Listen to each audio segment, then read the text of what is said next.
You are listening to a Roamcast with Neil Kramer. I'm in a pretty much deserted parking lot on the east side of Portland, and it's funny to be here after having spent the last 20 days really in very beautiful natural locations, out there with the bears and the salmon and the mountain lions, and now I'm here near Ikea. It's a nice contrast, amusing and a little bizarre. And the summer has gone away, I think. The sky is filled with huge charcoal clouds, and it is cooler. It's like 68 degrees, which is fantastic. This is so good. It's so good. And it seems that the food always tastes better as the fall approaches, and people's clothes are more interesting somehow. So I like this time of year. I think a lot of introverted people enjoy autumn. I think this is going to be a bit of a bumper episode with all kinds of interesting things that I want to share with you and reflect upon. The first thing I wanted to consider is culture. This is something I speak about a lot in my work. It used to be a good word, i.e. its natural resonance meant something good, and it mainly doesn't anymore. Because when I speak about culture, I'm not usually talking about human culture. I'm talking about what I refer to as machine culture, which is mainstream, corporate, military, industrial, fake culture that is foisted upon the unthinking rabble and delivered to them to say, this is it, this is your culture, this is what you do, this is what you wear, this is what you listen to, this is what you watch, this is what you read, etc. And in thinking about that, I recall that about 10 years ago, there was this TV show that came on the air on the BBC in England called The Culture Show, and it focused on the arts, literature, film, music, fashion, theatre and so on. And I think it's still going on now, this show. Very British, very conservative, I would say, in its core values. And it was meant to represent the exciting face of Western and indeed world culture. And occasionally there was some okay stuff on there, but most of the time, and I mean 95% of the time, the culture that they discussed and filmed felt very detached from the life that I saw around me, life in the places that I frequented in the British Isles, like in Cheshire and Manchester and Lancashire and Wiltshire, Somerset, Devon, Cornwall and Cumbria, and further north into Edinburgh and Glasgow. It wasn't the art and the culture and the vibrancy and the human expressions that I saw. It was something else. So I felt it was very unrepresentative, injudicious, misleading even. And so when I used to sporadically sit down and watch this thing, The Culture Show, one question would echo through my mind. And I can clearly recall it now because it's taken on a deeper meaning. One fundamental inquiry into the nature of the culture that they were broadcasting. And that question was this: whose culture? Whose culture are they talking about? Because it's not my fucking culture. And I felt no authentic impulse in it. No resonance of the sovereign human life force. Just little subjective ruminations. No ground-level spiritual dimension, nor any revolutionary perspectives. On the contrary, it just seemed to prop up the empire, the construct, the distortion. And I asked the question today, what culture is it that Los Angeles and New York are dishing up to the world, or Tokyo, Paris, London? You know, do you feel like it's your culture that is being televised and put forth? Is it your culture? Google culture is not human culture. Apple culture is not human culture. Samsung is not human culture. And yet most human beings in America and Britain over the age of 13 use one or more of their products or services every day. And though we may use Facebook and Twitter, indeed as I do, to spread awareness, attempting, one would hope, to leverage their technologies for higher purposes, the root of those systems is crooked. It is a bitter root. So for those who are using it as it was designed, which is to socialise online and network intimacies with strangers, that reflects a deep wrongness for me. Facebook makes life worse. And what about Sony and Time Warner and Disney, NBC, Universal, 21st Century Fox, Viacom? Well, they are the 6 conglomerates, to use that old-fashioned word, that constitute 90% of the US and Canadian box office. They are Hollywood, and they are making the movies that shape minds. And the nature and executive ownership of these organisations, if you don't already know who's running them, what do they have in common? Well, that is worth your investigation. Take a look at that. The Culture Show, well, it did have this very super lady called Verity Sharp, there's a name for you, presenting it for a while, who is just totally lovely. But the narrative that she was reading and that she was presenting, along with other co-presenters, was poor, and it served only to remind me that the culture that is proposed to us as our culture is not our culture at all. Corporate culture is imperial culture. It is the culture of the empire, the music of the hierarchy. It is the art of the godly men, the pharaohs, who are still with us today, in case we'd forgotten that. I have visited many of the centres of cultural excellence in Europe. Italy, France, Germany, Austria, and for that matter, Greece and some of the Eastern European countries like Bulgaria, Hungary, Czechoslovakia, or the Czech Republic as it is now. And emanating from these places, you know, in Rome, Florence, Vienna, Paris, Bonn, Berlin, Salzburg, there's great centres of European refinement, supposedly. And we see that the apparently creative wonders of fine architecture and classical music and painting, literature and cuisine, you know, they all come from these places. The composers that we are meant to revere frequented these places. Beethoven, Bach, Mozart, Chopin, Handel, Brahms, all those guys, you know. You know, those classical radio stations were like presenting this as high art, a pinnacle of human achievement. But what are those composers composing? What are those orchestras playing? They are playing, whether with happy consent or begrudgingly, the music of the empire, imperial culture, the march of the Black Church set to music. Not the most popular view, that. And of course there is so much lovely music to soak up, beautiful, beautiful music. But for me, it's the Russians who seem to imbue real urgency and fire and insurgency into their stuff, like Stravinsky and Shostakovich. Real beauty there that, for me, surpasses Beethoven and Mozart because of what they were doing. Not the structure and the order of the music, which admittedly Mozart and Bach and Beethoven had something very beautiful occurring, there's no question about that. But it isn't the music of the people. The music of the people is more rewarding and meaningful, and often much more beautiful than the music of the empire. Centuries of folk music, rich, intrepid, beautiful portraits of real human life, real love and loss and hardship and moments of revelation and revelry, community, melancholy, joy. Let's turn to these shores. We have now, I think, more than a century of blues music, and I was listening to some of these old wax recordings from God knows when just recently. Amazing stuff right there that pretty much is the foundation for a lot of regular sort of rock music. Expressions of soul deep feeling about reality and relationships, from the kitchen to the grave, from the womb to the mountaintops and everything in between. But what I want to draw your attention to is something even more iconoclastic and innovative than blues, and that is jazz. Why do I like jazz? Simple, because it so swiftly breaks down centuries of old musical structures and does something very new.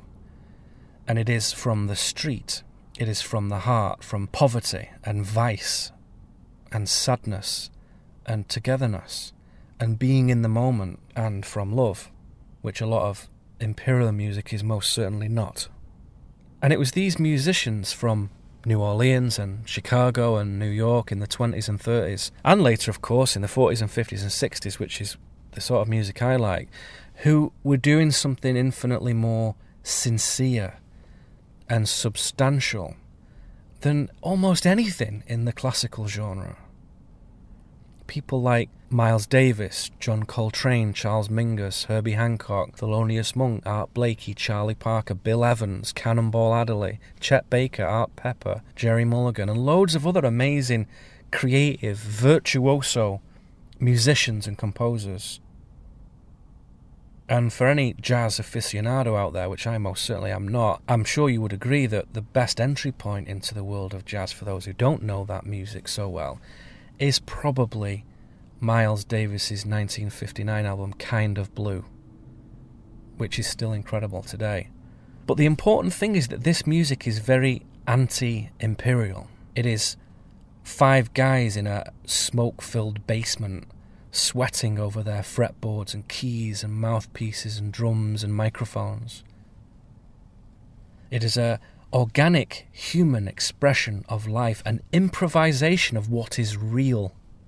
You see that polarity, that interplay, so real.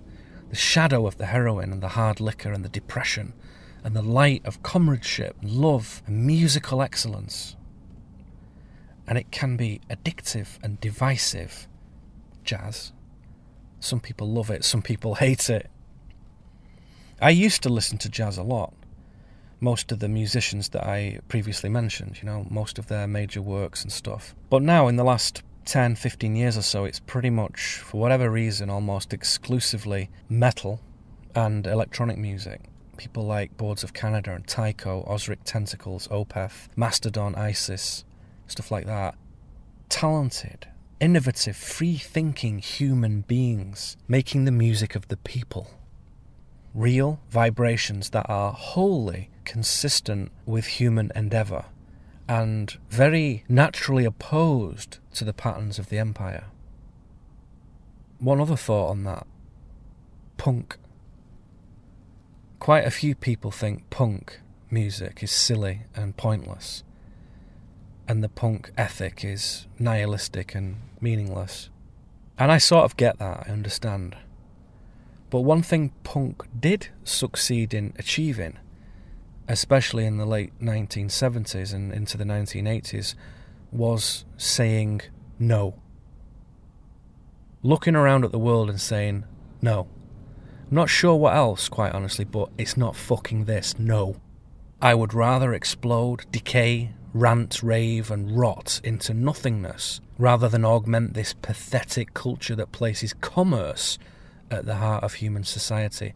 Punks knew that.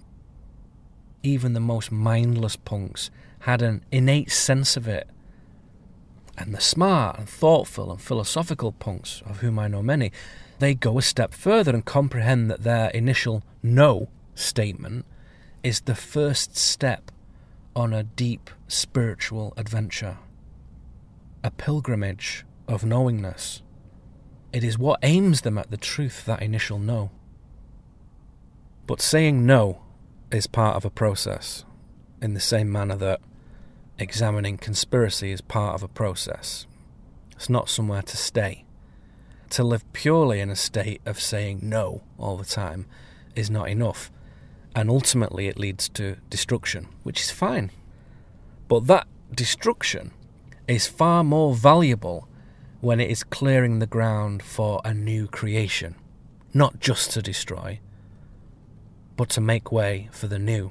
A new construction of creative, empowered human community, human expression, human being. Then we can set fire to the old symbols with courage and reason, with a noble, compassionate, incisive mind. It's not all about love and bliss. And this is the value of the punk ethic, that it turns our attention to shadow from the beginning, both personally and collectively, and it sticks 2 fingers up to the old hierarchy, to the empire. Being alone is something we all experience every day. The amount of time we spend alone and how happy we are with that is dependent on the choices we have made in life. Have we chosen to live a very independent sort of life, like James Bond, in our bachelor pad doing whatever the hell we like from one week to the next? Guns, whiskey, girls and travel? Or did you choose the life of the Waltons, with the constant toings and froings of children, family, brothers, sisters, cousins, the old and the young, chores, routines, mishaps, school, bedtime? Or maybe you chose the life of the lovers, you and your partner, hidden from the world together in some charming old garret room in Paris, with a tall open window looking down onto a courtyard, a half-drunk bottle of wine, fresh bread and cheese on the table. Nothing to do but entwine yourself in each other, drink deeply of the heart and the flesh, to dream together until you forget whether it is night or day. Did you choose a different life? Did you choose the life of the hermit?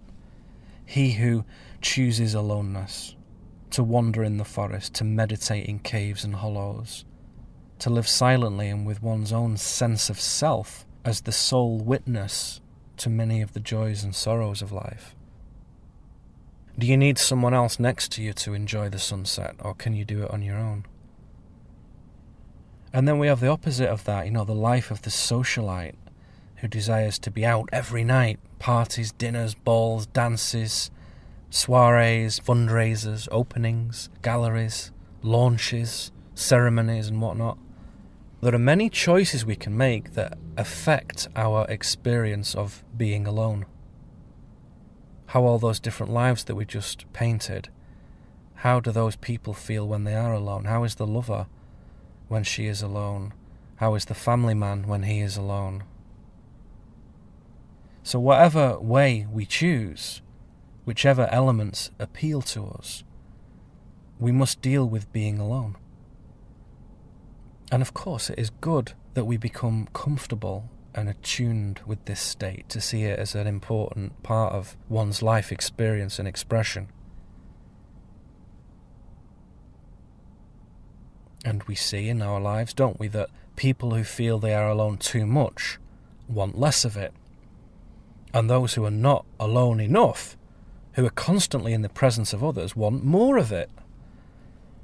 This aloneness is a sort of emotional commodity that it seems we can either have a deficit or a surfeit of, and that can tip our balance either way. But we are all often alone. Every night when we go to sleep, we are alone in our unconsciousness, regardless of whether or not there is someone next to us in that bed. We are born alone. We die alone. And in little ways, we're alone in the bathroom, in the car on the way to work, walking the dog, walking through an empty building after hours. We are alone. I used to think that it was okay to be alone all the time. I used to desire that. I dreamt of having a little cottage in the far west of Ireland, in County Kerry maybe somewhere, out near Killarney or Waterville, and away from the stupidity of man, staring out into this lovely bleak emptiness, the cold blue of the Atlantic. Well, to cut a long story short, I did indeed spend some time there years later, more than once, both alone and with a special woman, and it was rubbish. I didn't like it at all. It was too disconnected somehow, too weird, too bleak. Not that the isolation itself bothered me very much, it didn't. It was the feeling of the land. Beautiful, but like deactivated somehow. For me, perhaps not others. But this dream of the cottage in the west of Ireland, it was gone. It had vanished. And I was, to say the least, shocked, disappointed. That which had been a long-held vision of contentment and harmony and spiritual sanctuary turned out to be nothing of the sort. I had misconceived it. So, what had I miscalculated? Why didn't it work out? Well, I couldn't understand for a long time. Like many of these things in life, it takes a while to figure it out, to reflect upon it, to let it settle before we can understand it. But in the end, I finally got to it. And the misconception had been this.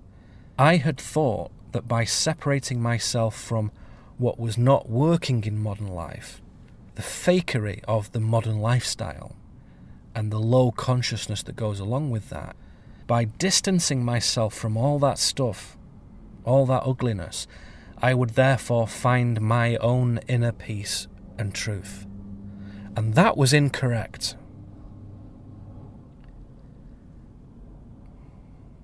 Finding a new space merely provided an opportunity for something to happen. And I found the environment for that, but I did not know what to do with it.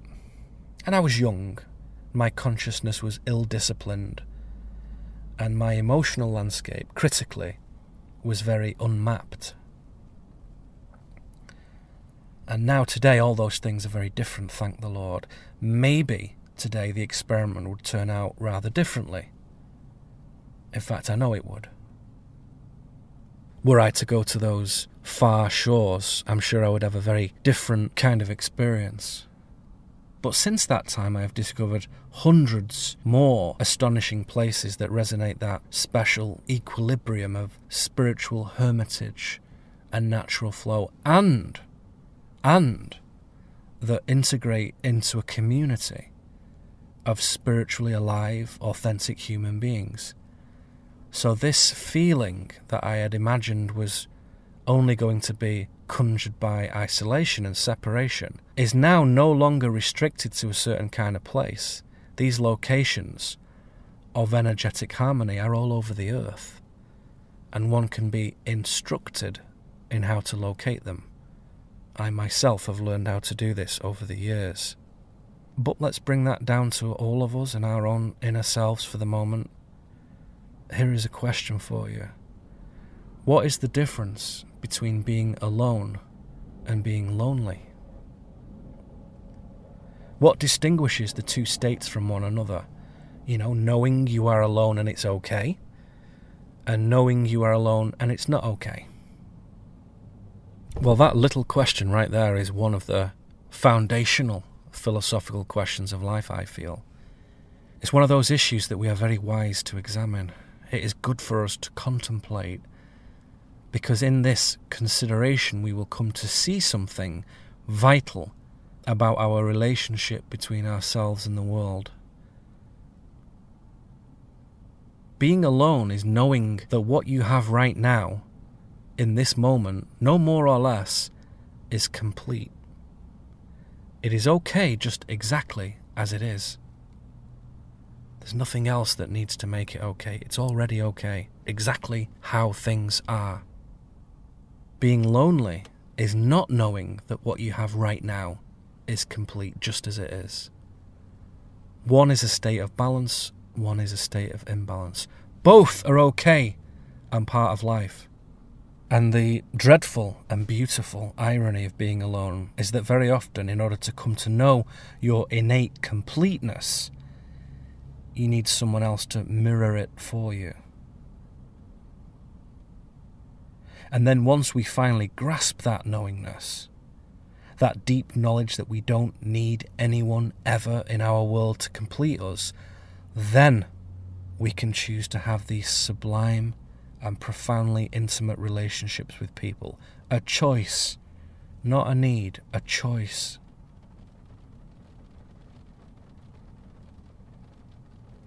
Aloneness is beautiful. Together is beautiful. Balance is what makes these okay. If we genuinely do not have enough social or intimate or affectionate expression in our lives, go and do something about that. And how do we do that? Well, by first of all accepting that it is possible, that we already have completeness and harmony within us. We just don't know how to activate it. And it might be... Gosh, the rain has come now.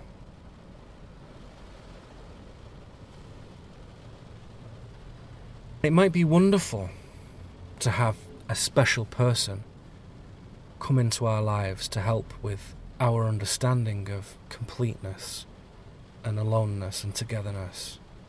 And it would really only truly be harmonious and fruitful if we were doing the same thing for that person too at the same time, showing each other our unconsciousness, bringing light to each other's blind spots. And where you bring light, it will be an easy thing for you, one of your natural strengths, and vice versa for them. Where you need light and you have shadow, they can bring it because it is complementary. So we need not concern ourselves with the how of it. You just do it.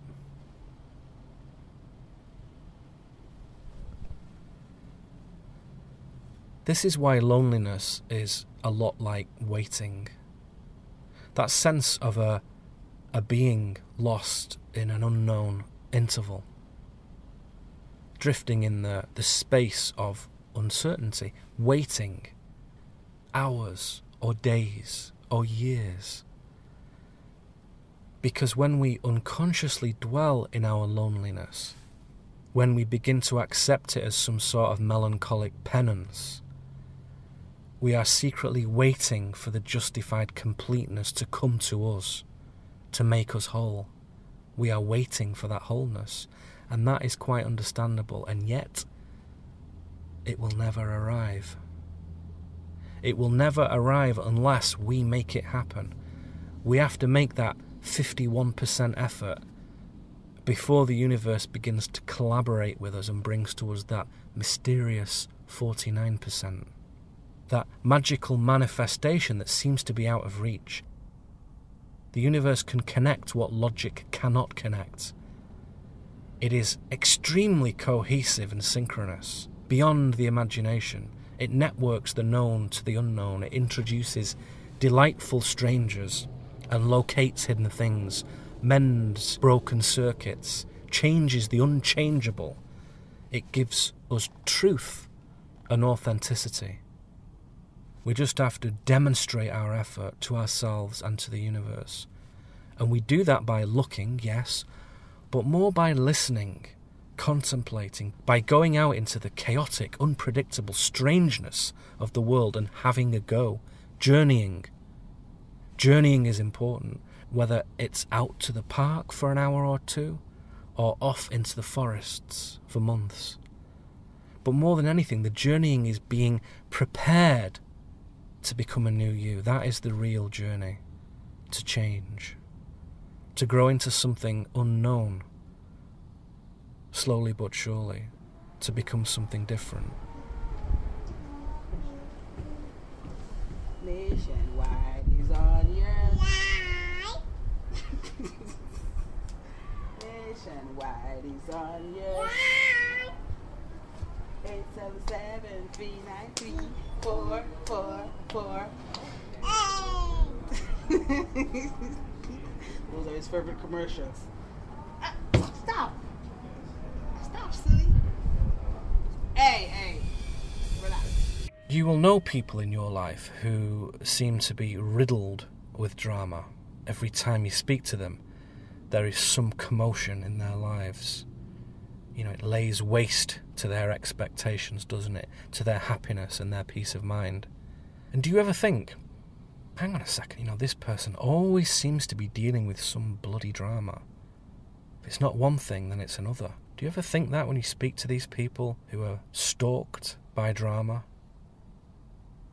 Is it because they are authoring the dramas themselves and don't know it? Correct. Register that. And then there are people who seem to be relatively free from drama. Very tranquil, harmonious. Things happen, yeah. Accidents, mistakes, yep. Adventures are had, revelations explode in life. But these people do not require the superfluous accompaniment of drama. They don't need it, so they don't do it. They don't author it. They don't bring it about. It's not necessary. And there's an important connection here. The secret of a happy life is simplicity. The more complexity you facilitate in your life, the more you bring in, the less harmony you can sustain. With simplicity, harmony is easy to sustain, and that level is different for all of us. For me, I need a lot of simplicity in my life. If there were always millions of things going on and I was always really busy, that would constitute a failure for me.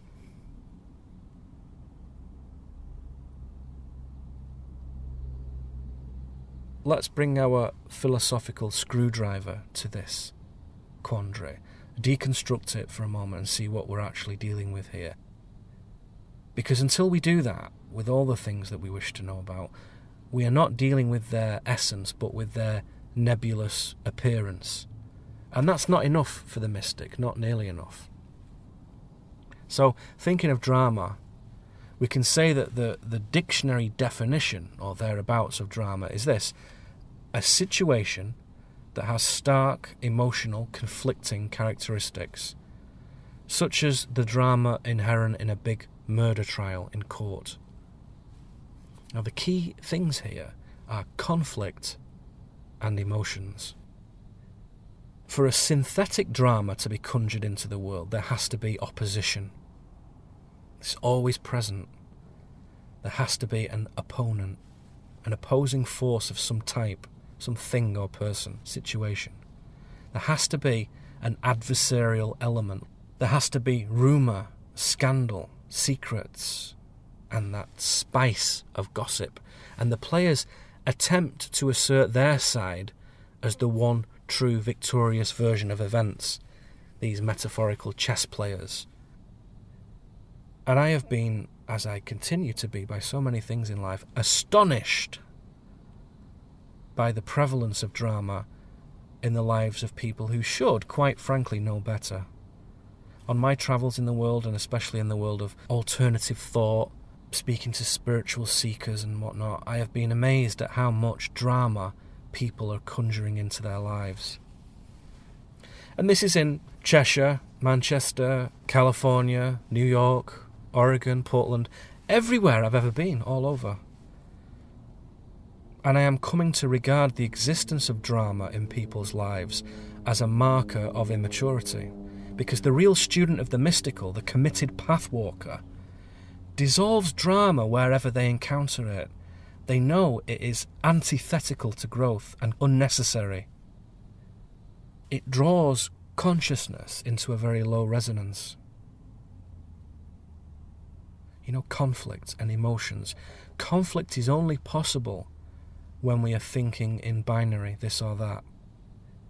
As soon as you go analog, as soon as you have the whole spectrum, the white, the 5 million shades of grey and the black, then things work very differently.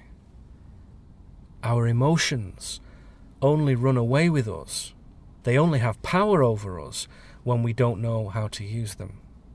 Like not knowing how to use a knife properly, and you keep slicing your thumb with it. And then you see over there's some other person, and they're just very adept. And they're making these beautiful dishes, this extraordinary food for a very lovely dinner. And they're using the same knife as you've got, but they know how to use it. They know how to use it safely and properly and expertly. And we cut our thumb with our emotions sometimes. We feel that searing pain. Often accompanies the very appearance of the knife, because we know what's coming, and that line of crimson blood appearing as the blade cuts into the flesh. It's right there in our mind when we see it. Pavlov's dog. Ow! You have injured yourself with your own instrument. This is what we do over and over until we become accomplished in using our own emotional technology, until we learn how to wield this most marvellous blade with experience and knowingness and dexterity. You know, it's very like that. It's very like that, the emotional landscape, the emotional toolkit. You might reasonably observe a number of things here when examining someone who is constantly surrounded by human interpersonal drama, conflicts and emotions. Number one, they are authoring it themselves.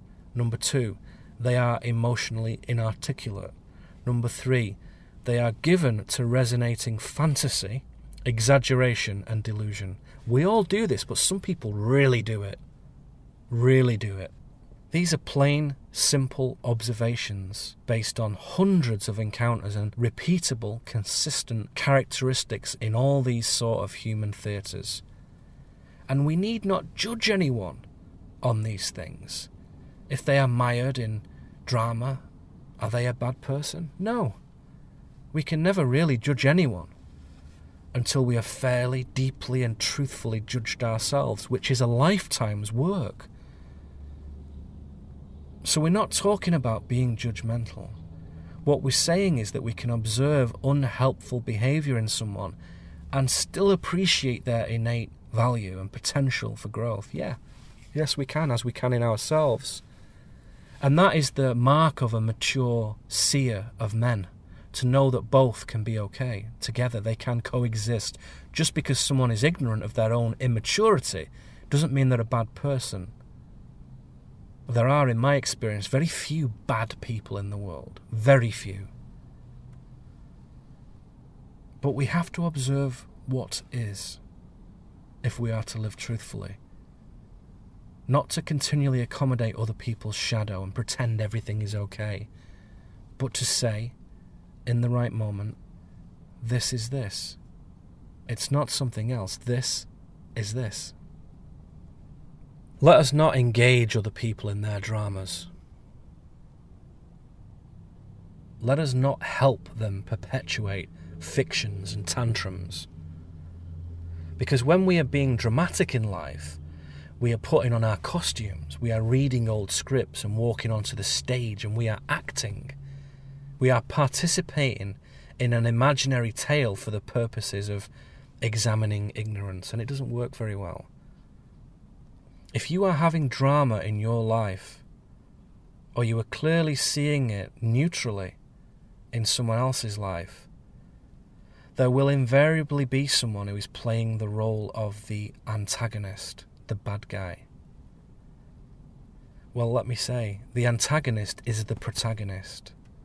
The bad guy and the good guy are the same thing. The drama is being mirrored between them. People with great wisdom and experience in self-transformation rarely walk onto the stage of the dramatic. It serves no real purpose anymore.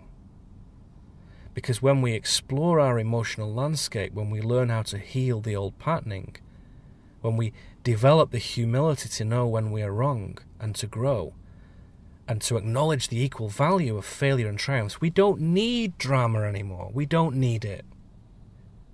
To frame it politely, this is what drama is. It is an unconscious amplification of inner themes, so we can see them on the outside, so people can identify them. It allows them to see it in a highly exaggerated and stylized manner, because the subtleties of the actual inner landscape elude them. They can't identify them. They're too small, too faint. So they have to be theatrical in order to examine these issues. For example, let us say that a man, John, has been given a very deep psychological text on the dynamics of faith and betrayal between two people. And John has been told that this particular kind of document cannot be read with the eyes of the mind in the usual way, but instead is to be read with the eyes of the heart. And John tries and tries and tries to read this thing with his heart, but he cannot. He just doesn't know how to do it. And so he pretends to have read it and says, "Thank you, that was a great book." And then he attempts to forget all about it. But life won't let him do that. So when he does come to issues of faith and betrayal in life, instead, his higher self offers the strategy of dramatic role play as a means of study. To have the thing acted out in life with protagonists and antagonists, with love and loss, with joy and sorrow. And so he goes about it. He goes about consenting to and participating in this drama. And he will do so repeatedly until he gets the message. Because for him, for reasons that we will go into another time, the eyes of his heart are closed. So he has to enact it kinetically, physically, in order to learn.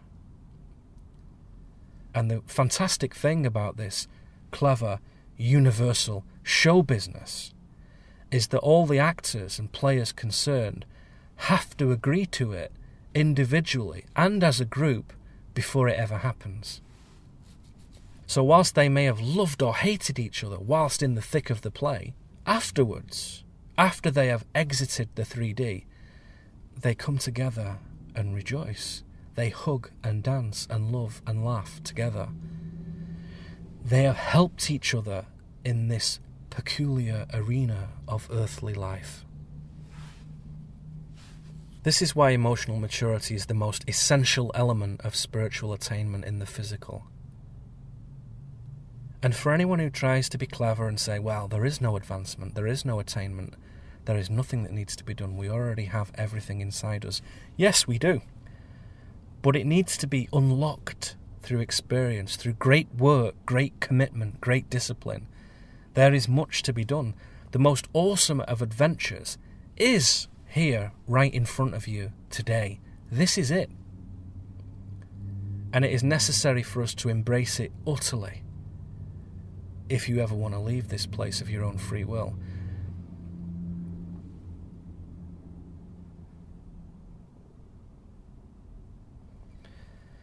It is good for us to have compassion and patience for those immersed in drama, in acting out drama. I know, it's not always easy, is it?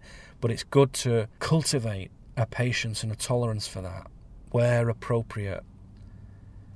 Because good people need to go through this enactment. They need to do it for now. They require those histrionics, and that is their path, their life choice. And none of our business. Let us love them. Let us accept them. Let us respect their choices. And you may have to love them from a distance, frankly. And then get on with your own adventure. Play your own game. Don't worry about what anyone else is doing. That is your choice, to act with honour and high conduct. To accommodate those who cannot accommodate themselves sometimes does fall upon us, yes. And those who have chosen to submerge themselves in physical drama, they are in no position whatsoever to give us accounts, observances, and psychological portraits of anyone else. No one. They cannot do it for themselves. They cannot do it for anyone else. We have to let their stories of who did what to who go in one ear and out the other. Many years ago, I learned to stop paying attention to what people say about one another. Whoever they are. It's nearly always wrong. Very few wise men and women, very, very few, care to observe on other people. It just doesn't happen because it isn't necessary. The common man's remarks and analyses of other people are immaterial. So the stories that we tell about each other are basically meaningless. I talked about something recently that is related to this. For many years now I have been experimenting with removing whole concepts from my intellectual, emotional and physical equipment. For example, I have lived now for about 15 years without any need for the thing we call trust.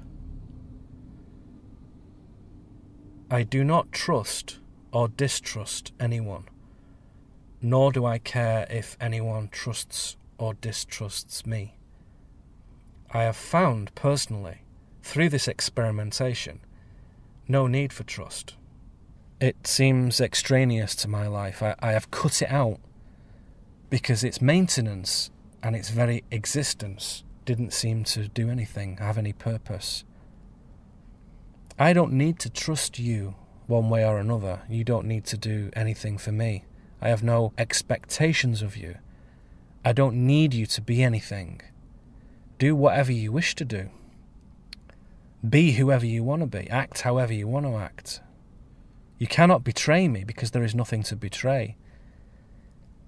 If you attack my body or my reputation or my character, then so be it. But those things are not me. You cannot touch me. If I do feel hurt if you attack my character or whatever, then philosophically I am in error in my own identification with that artificial construct of character. So in the end, there is nothing to protect. things of real substance do not require defending. The truth requires no defense, no trust.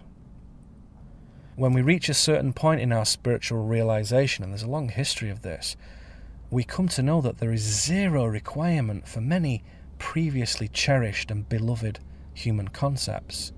Things like trust, belief, fealty, morality.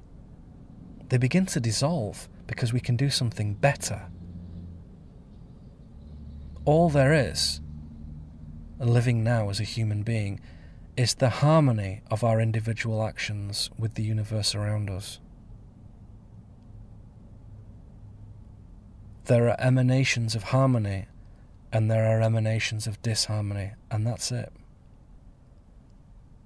And until we are ready for that level of simplicity, which is devastatingly powerful, it's something that we actively repel for most of our lives, because it's very raw and potent in its divinity. Until we're ready for that, we continue to invent fantasy commandments for human conduct. The architects of the main Abrahamic religions love to do that, to dupe their flock into this nonsense. The Christians, the Jews, the Muslims. Laws make them feel safer and better. The idea that there really aren't any laws is very unsettling to them. It's not that it doesn't occur to the common man to question religious authority. They're not that stupid. It's more a question of emotional laziness and philosophical disavowal. To just go along with the program is just a hell of a lot easier. It is better, even, to live these synthetic human dramas that we've been speaking of than to live the crushed, repressed pretense of the religious follower. But whether we follow a program or a religious icon, a saviour, any follower is stupid. I don't care if you're following a man or a woman or a deity or a sixth dimensional avatar, a rock band, a novelist, a peace movement, a radical political group, fucking anything. I don't care. When you follow, you renounce. You resign from your position as divine human adventurer and drift into the slime world of identifying as a follower of the unreal, the one-dimensional, the defunct. What a funny thing to do. What a marvellous adventure in disharmony. I have now relocated to a very comfortable living room. Listening to the incredible nonsense about Trayvon Martin and George Zimmerman, one's thoughts are naturally drawn to questions of race. Seeing these marches and demonstrations about ethnic profiling and racial equality, a religious parade as well that I witnessed in recent weeks, and all these ponderings go into the whole consideration of what it is we think we are identifying with and what we are trying to defend and uphold when we trumpet our race or our religion or our nationality or our sexuality, especially in light of what we've just talked about earlier in this recording.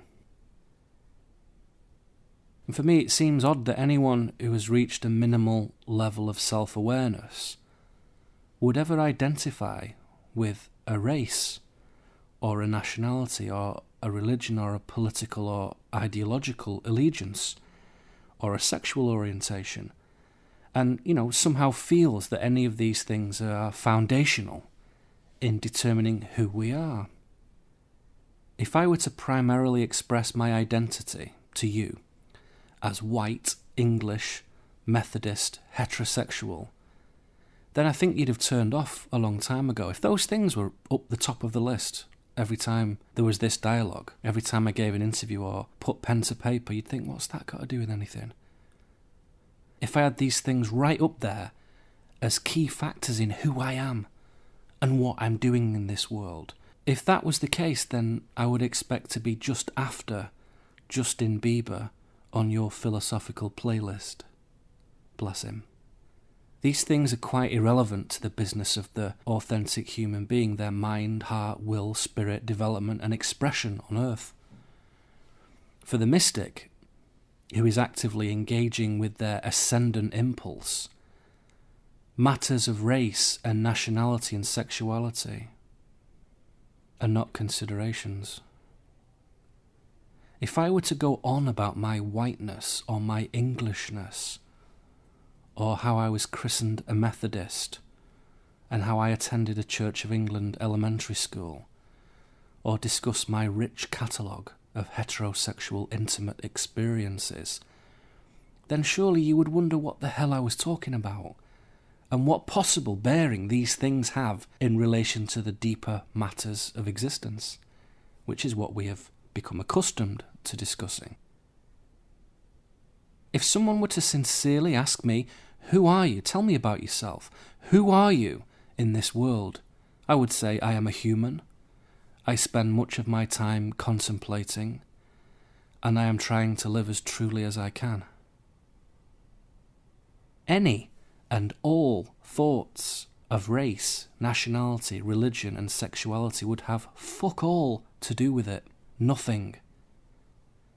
In fact, I cannot think of any conversations in recent times with all the fantastic free-thinking people whom I have had the privilege to commune with, where any of those things played any role in how that person defines themselves, how they regard their being. It's not relevant. Not at all. In fact, these things are distractions, trivial, not bad, inconsequential though, of the same order of importance as what colour socks I'm wearing, or whether I prefer Swedish death metal or Siberian electronica, or if I could only ever eat one meal for the rest of my life, would it be German braised beef or the spaghetti bolognese that my mother used to make? You know, these are things in the world. They have reality. They have connections, but they do not feature very high up on the list of how I identify myself, how I consider my radiance in this world. So when I see someone identifying their core being with their race, nationality, religion or sexuality, I see someone who is embracing ignorance rather than knowingness. In my line of work I encounter all sorts of people. Extraordinary range of ethnicities and religions, sexual orientations, gender expressions, nationalities, careers, tonalities, and fundamentally personal, diverse life choices. And you know what? None of that stuff is ever really important, those things that are there in front of us. It doesn't really affect the way we go about our spiritual evolution. Don't let the government and its rubbish think tanks scam you into falsely elevating matters of race, country, church and sexuality in your life. Don't fool yourself into thinking that these things deserve to be in any way high up on your list of who you are and what you're doing. If you want to fight for any of these things, then please go ahead, feel free. Feel free to put all your time and effort into these matters and see where that gets you. I genuinely don't give a fuck what colour someone is, what piece of soil they came from, what church they're involved with, or what they like to do with their genitals. I couldn't care less. Seriously, I couldn't care less. I observe and regard people based on their quality of consciousness, their wisdom, experience, movement, love, growth. The only measure worth a damn. Let us rise above the well-intended but nevertheless unwise activists who think they're helping to promote racial solidarity, which is separation, equality, which is division, and social justice, which is hierarchy. These are servants of shadow. Don't for a moment think that any race has it harder than any other. They do not. The purest of white Anglo-Saxon personages, when they take a brief look at their own history, see profound physical, financial, mental and spiritual bondage that has lasted 3,000 years at least. So when the latest poor bastards come along, who are pointing to one form of separation or disadvantage or discrimination, wake the fuck up, welcome to the being shat on club, and look around to your left and your right and see that all the other poor people, however brown or white they are in the same boat. And if you can't see that, then you haven't studied your history. You haven't studied your neighbour's history very well. We've all been beaten, shackled, raped, starved, exploited and genocided. All of us. Don't think anyone has any special privilege or exclusivity on that. Show me any creed who hasn't tasted that. You can't, because we all have. So those races and nationalities who think they have some kind of extra special oppression, bollocks. Bollocks. No one has any singular claim on that. It's just who's getting the boot today. Let's be cleverer than that. Let's be more honest with ourselves than that. We could say that there are 7 main continents on this planet, though that can be 7 or 6 or 5, depending on how you calculate it. Let's say there's 7 continents. We could also say that the differing races that inhabit these remarkable, unique pieces of land undergo fantastic developments in their biological expression, in their bodies, in their minds, in their bones, in their blood, so they can thrive in these places. And from smallest to largest in terms of landmass, that is Asia, Africa, North America, South America, Antarctica, Europe and Australia. So, for thousands of years, before there were mass transit of human beings, before these migrations happened, people stayed where they were born. You stayed where you were. You stayed on your corner of your continent. Let's look at the numbers of that for a minute, these are formal national censuses, United Nations and CIA numbers here, so they are mainstream calculations, but they may serve us as reasonable indicators for what I'm articulating here. So in terms of countries, which we think are so important and so historically relevant, the top 7 most populated countries on Earth are as follows. Number 1, China, with 1.3 billion people. Number 2, India, with 1.2 billion people. The USA, with 316 million. So that's an enormous drop straight away from number 2 to number 3. 4, Indonesia with 237 million. 5, Brazil with 193 million. 6, Pakistan with 183 million. And 7, Nigeria with 173 million. But there's a problem with that. These statistics are misleading. For the student of esoteric world history, delineating soil into countries and nations is a very murky business. And we soon learn not to give tremendous credence to the fleeting blips on the radar of these funny things that we call nations. The history of the English or the Chinese or the Americans, forget it. There's no context, it's too narrow, it doesn't mean anything on its own. The esoteric historian takes a slightly different approach. We can't go into all the details, but we can look at the principle that's at work here. Not long ago, in the geological timeframes of mysticism, Canada, Alaska, America, and Mexico were all one place. Of course they were. And the peoples of that place developed to adapt to the different temperatures, precipitation, sunlight, plants, animals, resources, and telluric land resonances of their particular area. If you were in the far north, your race would be adapted to that region. In the middle, you would be balanced to reflect seasonal changes. In the south, your face and feet and dreams would reflect the unique conditions of your land. All the races very different from one another, not the same, naturally different, necessarily dissimilar, unequal.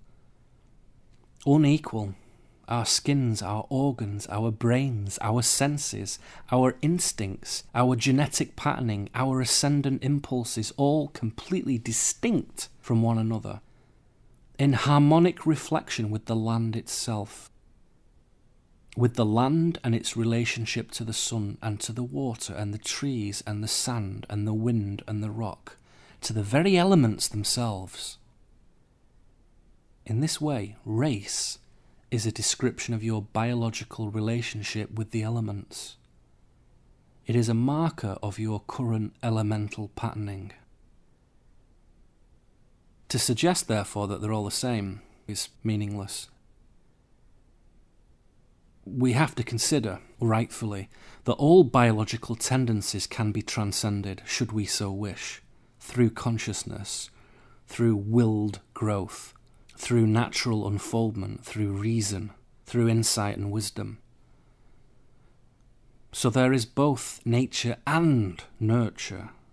We arrive with old impulses and with powerful instinctive elemental patterning, and we have the ability to develop new impulses and repattern, should we desire it, should we so wish.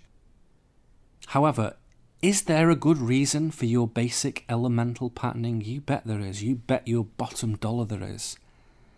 And it behooves us to contemplate that as deeply and bravely and thoroughly as we can. It doesn't define who you are, but it shows you a trajectory, and it shows you a set of studies, a set of root teachings that might be particularly appropriate for you. So now, with a broader approach, we can see this in another way. Let's look at population in terms of whole continents, not the countries, the continents. Approximate numbers here, rounded off to illustrate what's important, but good enough. Asia, 4 billion. Africa, 1 billion. Europe, 700 million. North America, 500 million. South America, 400 million. Australia, 30 million. Antarctica, 12 people. The official number at a given moment in time we were doing research. Let's say that these constitute the main races, these broad continental expressions. So what is your lineage? Where is your biological equipment historically and currently designed to harmonise with? For many of us, we don't have to go very far back to see that we have a mix of these races. We all do. So we might be able to communicate with all kinds of lands, therefore, some more than others. Do you think it's unreasonable to suggest that our biological expression predisposes us, for a time, to work well with a particular part of the planet? In that climate, in that energetic resonance, with its flora and fauna, with its elemental patterning, with its profound wisdom, isn't that a good thing? Doesn't it show us something? I'll tell you what, this little hairy white Englishman, your speaker right now, found that to be very true when in the middle of the Sonoran Desert. It's obvious, okay? It's obvious.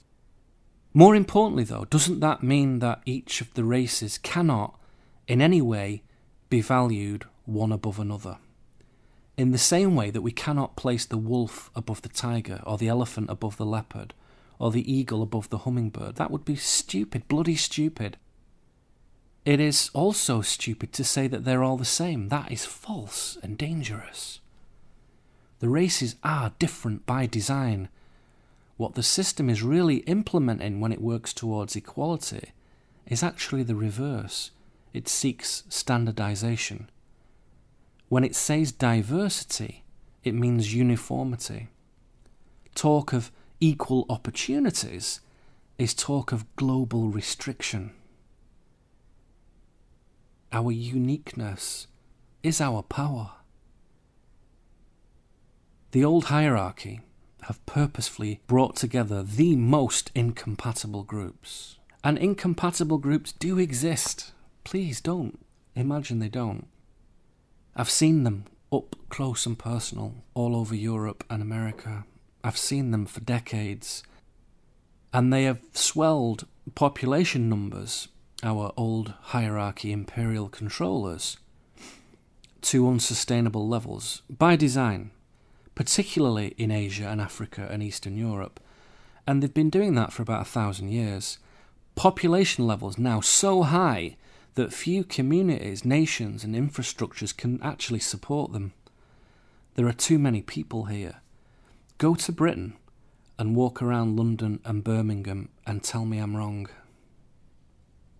Race and population have been brought to positions of imbalance in order to prolong the injustice of the world economy and, crucially, to establish a tinderbox of human division that can be ignited when the time is right, to ensure that humans don't get together and just say a simple no to dishonourable ways of living. Instead, they will fight to defend rights and cultures that are entirely illusory. Cultures that are fabricated and empty. Cultures that were never theirs in the first place. They will squabble and kill each other. The code word for this horror in Europe is multiculturalism. But not unsurprisingly, the control system strategy of disguising division as culture has not worked, which is really very fascinating. It's gotten really bad in Europe, just so you Americans out there know. If you listen to Red Ice Radio, you might hear the usually mild-mannered Henrik get very worked up about this issue, and rightly so, rightly so.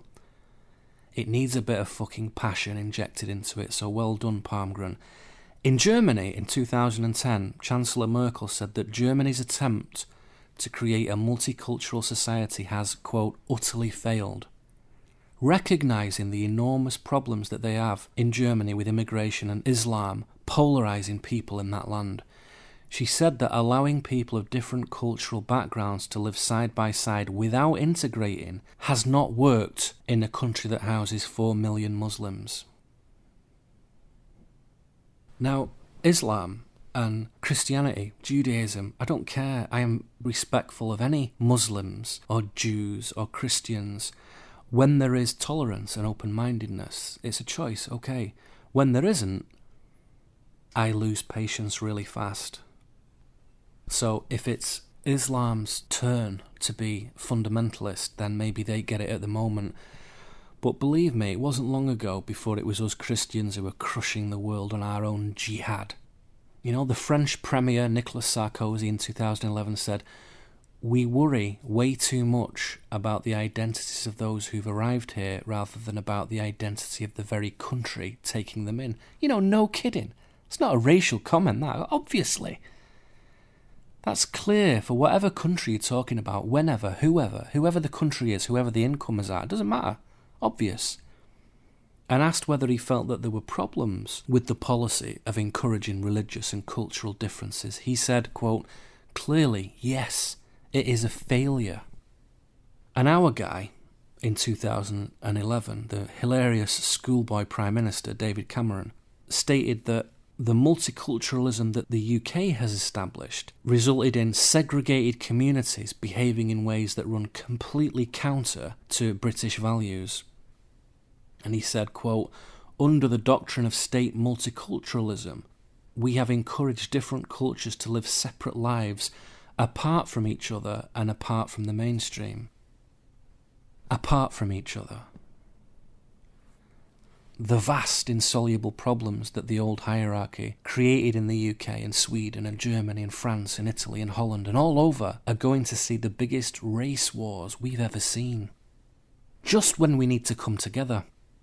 It's all perfectly strategized and timed. Divide them when they are in most danger of uniting. This is what government-sponsored, corporate-funded multiculturalism is for. Division. As the Russian political commentator Sergei Mikheyev says, the policy of multiculturalism in Europe has failed. Immigrants are not integrating into the Western society. On the contrary, they do everything to lead a segregated lifestyle and establish closed communities with their own rules. They use the material luxuries that the Western countries provide, but they want to live according to their own laws and beliefs. This is absolutely true. Interesting, because many people in Britain and Europe feel afraid to talk about these matters because they'll be labelled a racist. And now the supposed leaders are saying it openly. It's starting to become okay to discuss these things again. Because the leaders are doing it, so now you're allowed. This is mind programming, this is laughable. If we can't discuss the excellence and differences between our races, then we're in trouble, aren't we? So we have to think very clearly about this and see that it's a very simple matter, race, very simple indeed. Let's do our Orwellian language check for a moment, doublespeak.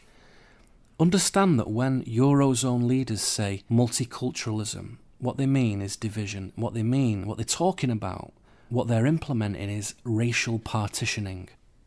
Never take their words at face value, always examine the language. In 1947, this bloke called Victor Klemperer wrote a book called The Language of the Third Reich, a philologist's notebook. This language of the Nazis, which he refers to as lingua tertii imperi, LTI for short, was incredible. He suggested that the Nazis actually changed the German language to inculcate people with German nationalist ideas. And they did this by modifying the language to contain Nazi thinking, sensitizing people to certain things and desensitizing them to others. So they had double-think type words which changed the way you think about something. For example, they used this word artfremd, which meant alien to the species. Artfremd. And it became popular in language at the time. And it contained the philosophy that the Nazis wanted to put into the minds of the common man. And ewig, eternal, like the eternal good thing like Deutschland, or the eternal bad thing like the Jews. That's what the Nazis wanted people thinking. And then straight switches, which we see today. So, crisis, they would say, instead of saying defeat. And instead of saying murder, the Nazis said special treatment, or intensified interrogation. And instead of saying forced deportation, they would say evacuation. So great portions of German society were evacuated. And they used these clever prefixes in front of words too in order to elevate a principle or an event or an ideology, to give the perception that something had a world resonance, a universal, understood resonance that was a lot bigger than just a few people. Volks, for example, Volks, means people. So we know it from Volkswagen or Volkswagen. An example of a term which has now outlived the Third Reich, but Volksgemeinschaft designated the racially pure community of nations.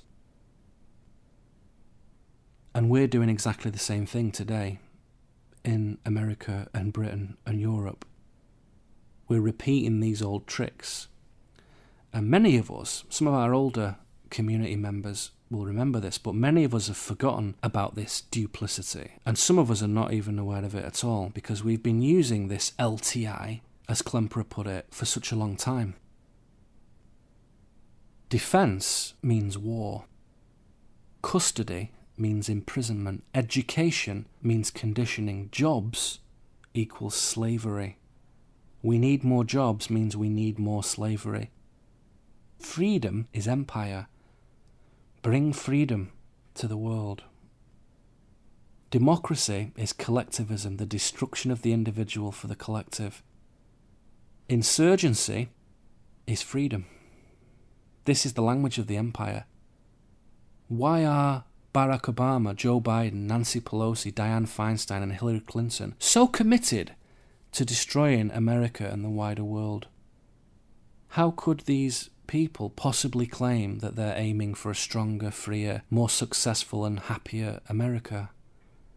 How can they do this when that is so patently false? How can they get out of bed every morning and engage in this hideously dishonourable conduct?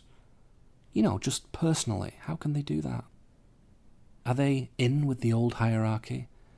Are they initiated into the secret brotherhood of the ancient demons?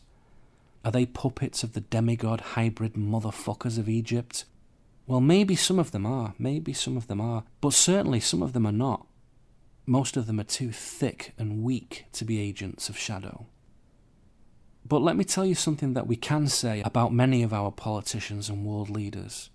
Something that gives us a concrete explanation that you could share with anyone why they're behaving so badly, why it's so broken. Let me describe a disease to you, a real one that is endemic in political circles and is responsible for many of the disasters around our lovely planet today. It is a disorder in which the individual is described as being excessively preoccupied with issues of personal adequacy, power, prestige, and vanity. And I quote, "Persons diagnosed with this disorder are characterized by unwarranted feelings of self-importance. They have a sense of entitlement and demonstrate grandiosity in their beliefs and behavior. They have a strong need for admiration but lack feelings of empathy for others. These qualities are usually defenses against a deep feeling of inferiority and of being unloved." End quote. So, what is this disorder? What is this disease of the mind that affects so many of our leaders? It is called narcissistic personality disorder, NPD for short.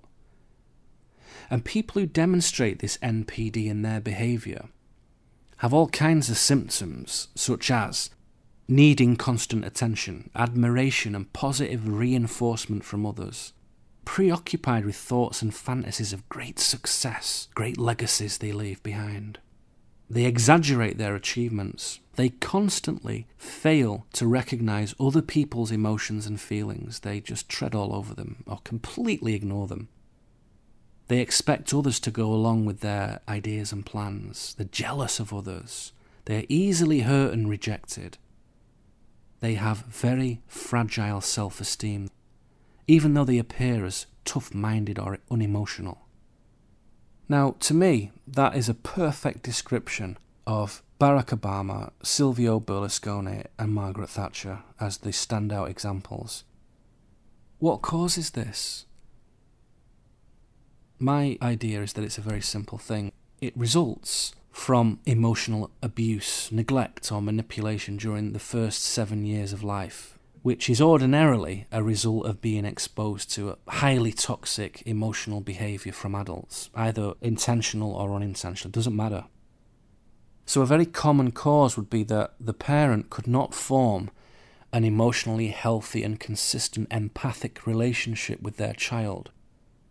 And a sensitive child feels this and essentially grows up for the rest of their life feeling unimportant and somehow deeply inadequate, unworthy. And they would deny this, these people, because much of this operates below the level of the conscious mind. And I talked about this recently at a workshop. There's a couple of guys, a psychiatrist called Glenn Gabbard and another guy called Dr. Jeffrey Young, who think that NPD is all about reactions to shame. And I think that's spot on. My instinct says, despite my total lack of training in this area, yes, shame's a big thing. When a weak inner self is crushed by shame, and the individual does not know how to go about healing that, they resort to a series of complex strategies to protect themselves, and we call this strategizing NPD, narcissistic personality disorder. For their own mental stability, they have to protect the self at the expense of other people.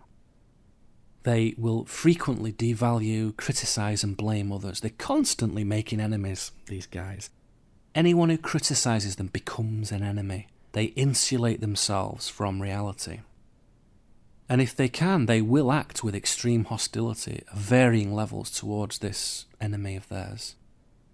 So imagine that a person with NPD finds themselves in a position of power or is moved covertly into a position of power.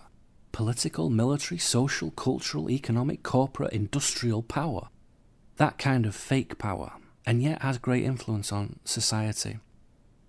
Imagine what kind of impressive dreadfulness they could conjure up, being mentally ill in this position. Have you ever met anyone like this? I have. I know people like this. They are mentally ill. They need help. They are not fit to be in any positions of responsibility whatsoever. And if these people don't get help, it tends to get worse. So if I were a shadow controller charged with securing an ongoing negative consciousness production on Earth for the purposes of fuel, I would specifically hire people with NPD to run government. That would work really well. And guess what? With one or two exceptions, that's exactly what we've got in the Western world. Mentally ill people in positions of administrative power. How exciting and bizarre is that? Because we are the ones here to resolve this mess, you and me. So I was talking to somebody recently about simple ways of hastening the downfall of inhuman governments. And we came up with some simple things, and there was loads of them, 15, then 12, then 10, and we boiled it down to 3 things. I'll share those with you, if I may, because I think you'll find them really interesting. The first one, don't bank with a big bank. Avoid giving your money to the large, centralised major banks, like Barclays, Bank of America, JP Morgan Chase, RBS, HSBC, Deutsche Bank, Citigroup, all those people. Now, I hold my hands up right now and say to you that I currently do bank with one of these organisations, though I am in the process of switching over. Now I am a permanent resident here in the US and I've got my green card, and now have some additional administrative freedom that makes things a little easier moving from East Coast to West Coast back and to. So I'm not there yet, but I intend to be. And this was further underscored by some advice from Catherine Austin Fitz, who I met very briefly at Paul Levy's house a few months ago here in Portland. She agrees that the faster we move our money away from the big banks, those who love centralisation, the better. And it has a very profound and immediate effect. It scares the shit out of them. It's a strange thing, contemplating something as practical and concrete as this, isn't it? Considering the philosophical and metaphysical models that we usually reflect upon. But there's an enormous misconception here with banking that is very illustrative of how the system controls common thinking. Many people have the notion that the bank basically safeguards our personal money by providing us with a private account, a place to keep money until we need to use it. A simple little transactional space that we use to help administrate deposits and withdrawals and so on. And maybe some loans or interest or savings and whatnot. A bank is nothing of the sort, no. When you put your money into a big bank, it becomes their money. They use that fake currency to centralise world resources, kill people all over the world, directly and indirectly, suppress human freedom, poison the water and the land, sustain inhumane corporations, and generally despiritualize human society. That is what they do with your money, and the more money we give them, the more they do it. So when we put our money into these little banks that have these pretty commercials on television and these dull adverts, we are funding those operations. Every penny we put into a big bank is another piece of freedom that we are transferring from our community and putting into the control system's war chest. So instead, if you need to bank with a local organisation with all the benefits that we've become accustomed to, but who are human-focused, not profit-focused, not empire-focused. There are actually people in there, in these credit unions and community banks, real people in positions of authority with balanced, humane, natural ethics and community conscience. Simple stuff, really. Or if you want to get really radical, perhaps you might even choose not to use money at all. Examine the nature of it, understand its spell. Don't use it. Don't use credit. Do not use Visa or MasterCard facilities at all, ever. Do something else. I've seen that in operation. I know lots of people who don't use money. It can work, but that takes real commitment. But the principle is, if you are using money, think about where you keep that. Because when you put that in the bank, you're consenting to something that you might not want to. Number 2, don't vote. When you vote, particularly in national elections, whichever way you vote, you are voting to prolong the old hierarchy. The empire, the control system, needs your vote. It doesn't matter whose name is on the paper, what boxes you tick. It's just the paper and your consciousness that matter. Any vote is a vote for the system. Now, a few people, probably over the age of 50, might be getting a bit upset now. Tough. Let me tell you how and why I stopped voting. I used to vote in the UK, like everyone else. I used to go to the local community centre or church or hall or whatever, stand in a little booth or box and tick a piece of paper and vote for a person. And then one day, when this came about again every 4 years, at a major national election for a new government, I went to the ballot box and had a little revelation. I looked at the choices I had to vote for, the blues, the reds, the yellows and the greens, and they were all crap. Empty. Unwise, all of them. The Tories, Labour, the Lib Dems and the Greens, all crap. Lib Dems, Liberal Democrats. I didn't feel that any of them warranted my vote, deserved it. So I thought, naturally, well, I won't vote then.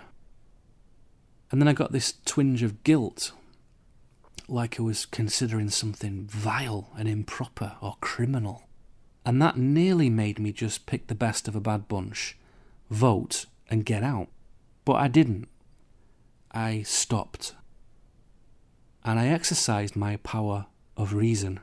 I stopped, I stood still, stood alone in the world for a moment as a man who cares deeply about life and his community and his fellow humans. And I thought about it for a minute. Why did it feel wrong to not vote? And I thought that there were a number of considerations that went into that. What was nagging at my mind? Why did it feel wrong to not vote? And these considerations, I discovered that all of them were false installations of control system conditioning. So I went through these internal objections one by one and dealt with them, and they were these. Number one, it is my duty as a citizen to vote. It is a civic responsibility. Okay, I am not a citizen. Look into that. I am a natural, free man, and I have no duties that are any business of the government. The second obstacle was the idea that my grandfathers fought in the Second World War, as did millions, for the freedoms I enjoy today. So voting is an essential part of that liberty, and I owe it to them. My grandfathers did not know why they fought in the war. They thought they were fighting the evil Nazis for the freedom of England and Europe, but they weren't. They were fighting for reasons they did not understand, and despite their bravery and good intent, I owe them, and all the other hoodwinked millions, nothing. In fact, I honour their memories with far greater meaning and integrity by discovering why the Second World War came about, what the real reasons for it were, and exposing the treachery of both Allied and Axis governments in conspiring to murder millions of their own people for no good reason. The third consideration, the third obstacle, if I don't vote, someone crap might get into power. All the candidates were crap. They are always crap. The people on the ballot paper are always unwise and know nothing about the world and have no higher spiritual wisdom, as I would expect as a bare minimum for community governance. And they all have personal vested interests in upholding an inhuman system. They are all crap. Someone crap will definitely be voted into office, with or without me. If everyone was like me and didn't vote, then where the hell would we be? If no one votes, the system will fail. Good. That will demonstrate how pathetic it is. Whatever is left will be more truthful and constructive by its nature than pissing around with this ruinous nonsense. Let's do something else. Let's make communities that are genuinely independent, who don't need government approval for what they wish to do. Communities who act alone.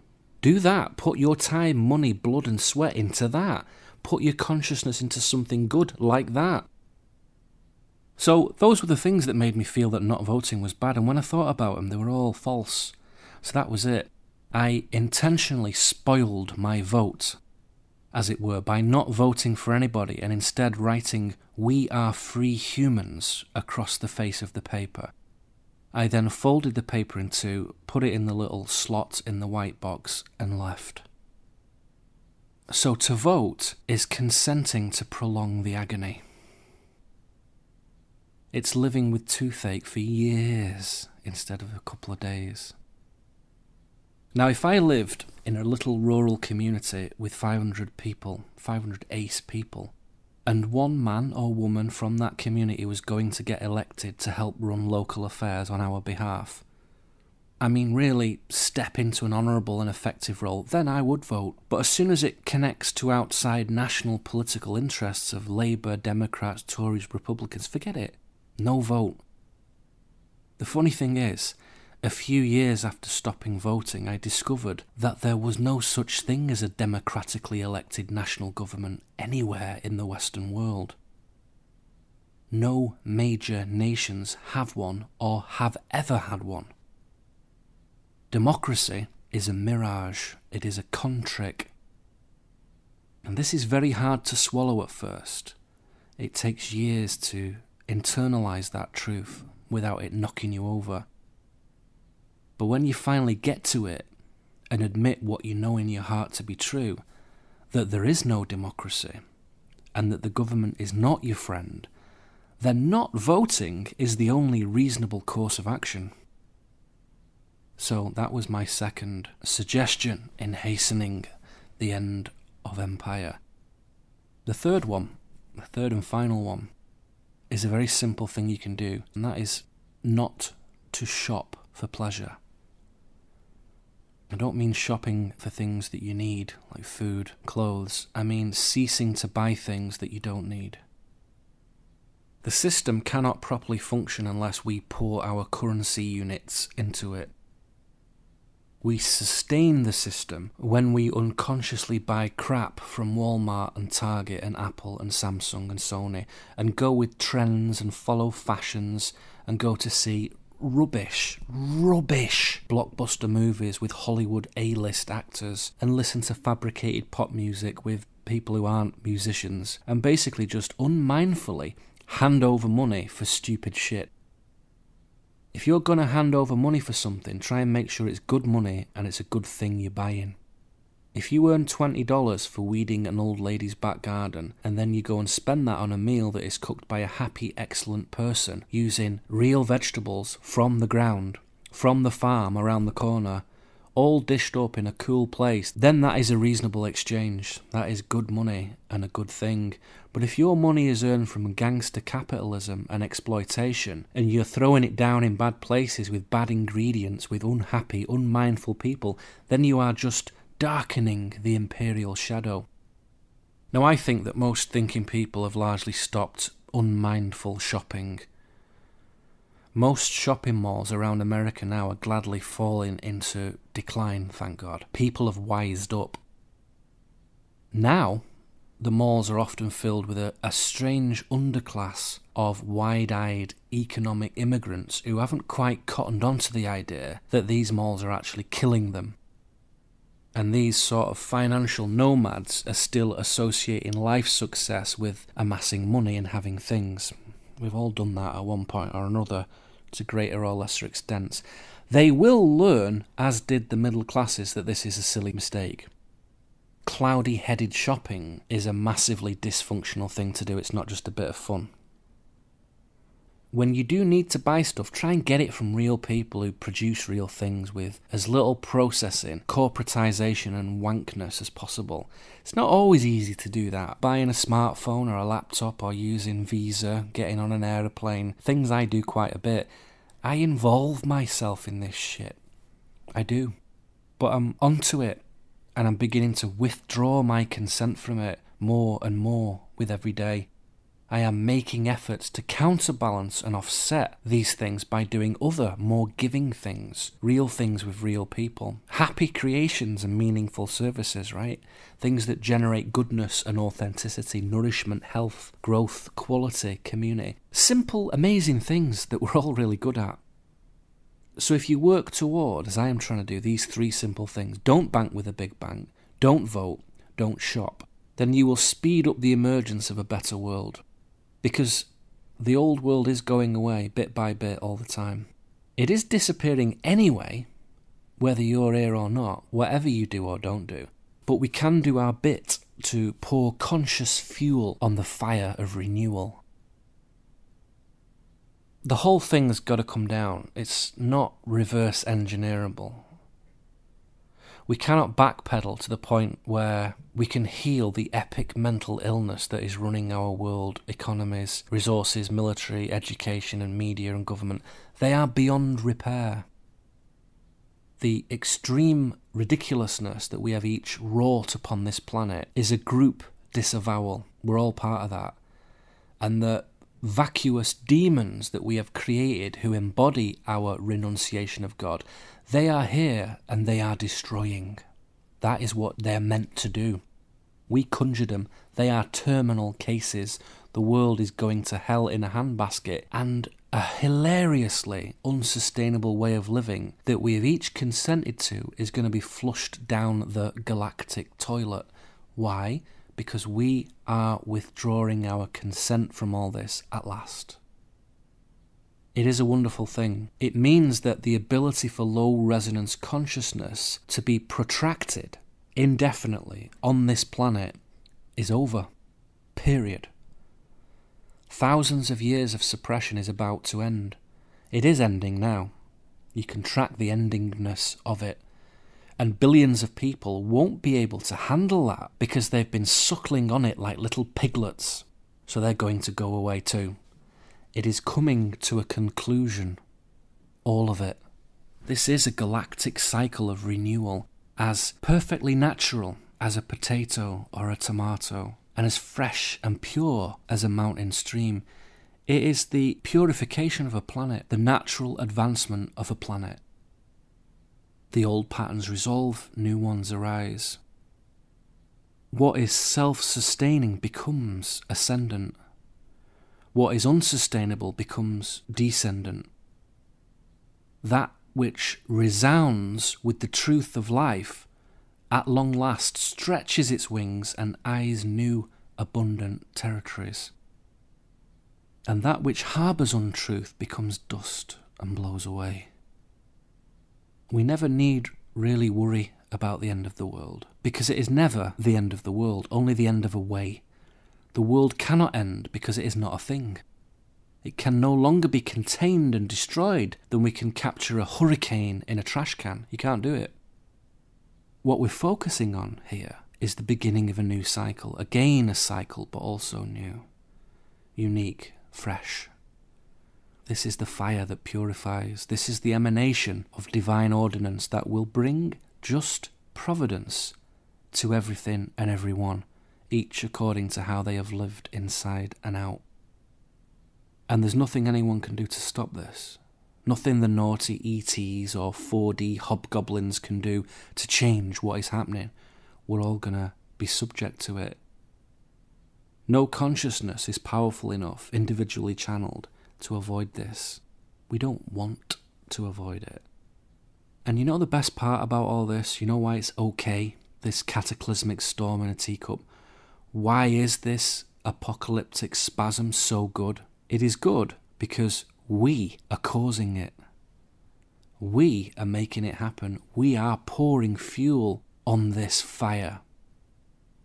The more consciousness we invoke, the more integrity and power, human, creative, pure power we allow to course through our veins, the more profound regeneration and the faster this planetary restoration of balance will unfold.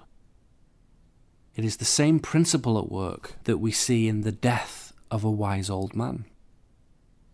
Is it a disaster that the 95-year-old sage succumbs to his physical frailty and pops his clogs? Is that a bad thing? How could it possibly be bad? How silly can we be, mourning the end of life when it is the end of nothing? It is the magnificent transition, the completion of a cycle, the conclusion of a body of wisdom. It is a human being sailing to the far shores where they finally embrace the tranquility, beauty, love, brotherhood and knowingness that they've always longed for on earth, but in truth never quite found, because here there are only traces of those things. That is why we have to be so strong here in this strange despiritualized realm of vivid polarization and interminable dissolution. Here, this is not a place for perfection, not yet. This is a place for elite spiritual training, for mending patterns, for learning, for healing, for seeding unity. Rest comes later.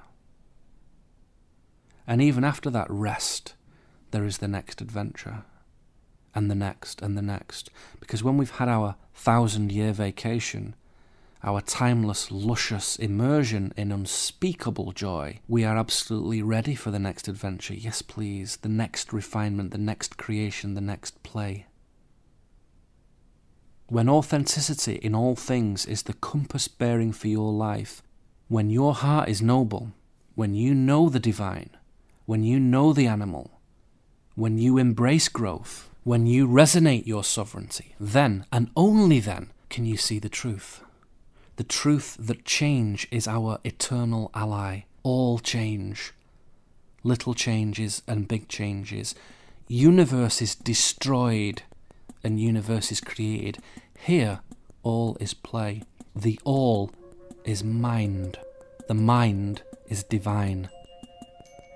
The empire is ours to create and ours to destroy. It is our creation. We made it. We can unmake it. This will be the last Roamcast for a little while. I am choosing to channel my energies, which are very finite, into some other projects right now. But we'll do this again in due course. I hope you have enjoyed what I have shared with you. I have enjoyed making these recordings, and I shall continue to do so in the future. Thank you for being here.